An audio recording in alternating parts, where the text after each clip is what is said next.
ರಾಜಾಜಿನಗರದ milk ಕಾಲೋನಿಯಲ್ಲಿ ಇಟ್ಟಿರುವ diamond Ganesha ದರ್ಶನ ಮಾಡಿದ ಶಿವಣ್ಣ ದಂಪತಿ 12 ಲಕ್ಷ ಬೆಲೆಯ ಡೈಮಂಡ್ ಗಣಪನ ದರ್ಶನವನ್ನ ಪಡ್ಕೊಂಡಿದ್ದಾರೆ.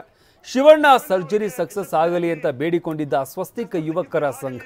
ಹೀಗಾಗಿ ಶಿವಣ್ಣ ಗುಣಮುಖರಾದ ಕಾರಣ ಅವರನ್ನ ಕರೆಸಿ ಗಣೇಶನಿಗೆ ವಿಶೇಷ ಪೂಜೆಯನ್ನು ಸಲ್ಲಿಸಲಾಗಿದೆ. 5 ದಿನದವರೆಗೂ ಡೈಮಂಡ್ ಹಾಗೂ ನವರತ್ನ ಹರಳಿನಲ್ಲಿ ಮಾಡಿರುವಂತಹ ಗಣೇಶನ ದರ್ಶನವನ್ನ ಸಾರ್ವಜನಿಕರು ಪಡೆಯೋದಕ್ಕೂ ಕೂಡ ಅವಕಾಶವನ್ನ ನೀಡಲಾಗಿದೆ. ಗಣೇಶ ಹಬ್ಬಕ್ಕೆ ಶಿವಣ್ಣ ದಂಪತಿಗಳಿಗೆ ಆದರದ ಸ್ವಾಗತ ಸುಸ್ವಾಗತ. ಬರೋಬ್ಬರಿ 12 ಲಕ್ಷದ ವಿಶೇಷವಾದ ವಿದ್ಯಾ ಗಣಪನ ದರ್ಶನವನ್ನ ಶಿವಣ್ಣ ದಂಪತಿ ಈಗ ಮಾಡ್ತಾ ಇದ್ದಾರೆ. ನಮ್ಮ ಕಾಲೋನಿಯ ನಿವಾಸಿಗಳು ಮತ್ತು ಡಾಕ್ಟರ್ ರಾಜ್ಕುಮಾರ್ ಅವರ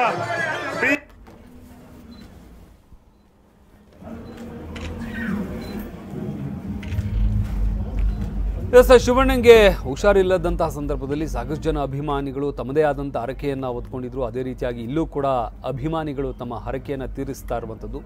ರಾಜಾಜಿನಗರದ ಮಿಲ್ಕ್ ಕಾಲೋನಿಯಲ್ಲಿ ಇಟ್ಟಿರುವಂತಹ ಡೈಮಂಡ್ ಗಣೇಶನ ದರ್ಶನವನ್ನ ಶಿವಣ್ಣ ದಂಪತಿ ಇವತ್ತು ಪಡ್ಕೊಂಡಿದ್ದಾರೆ.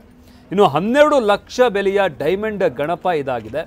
ಶಿವಣ್ಣ ಸರ್ಜರಿ ಸಕ್ಸಸ್ ಆಗಲಿ ಅಂತ ಸ್ವಸ್ತಿಕ್ ಯುವಕರ ಸಂಘ ಬೇಡ್ಕೊಂಡಿದ್ರು, ಅಭಿಮಾನಿಗಳೆಲ್ಲ ಬೇಡ್ಕೊಂಡಿದ್ರು. ಹೀಗಾಗಿ ಶಿವಣ್ಣ ಗುಣಮುಖರಾದ ಕಾರಣ ಅವರನ್ನ ಕರೆಸಿ ಗಣೇಶನಿಗೆ ವಿಶೇಷ ಪೂಜೆಯನ್ನು ಸಲ್ಲಿಸಲಾಗಿದೆ. ಚೆನ್ನಣ್ಣ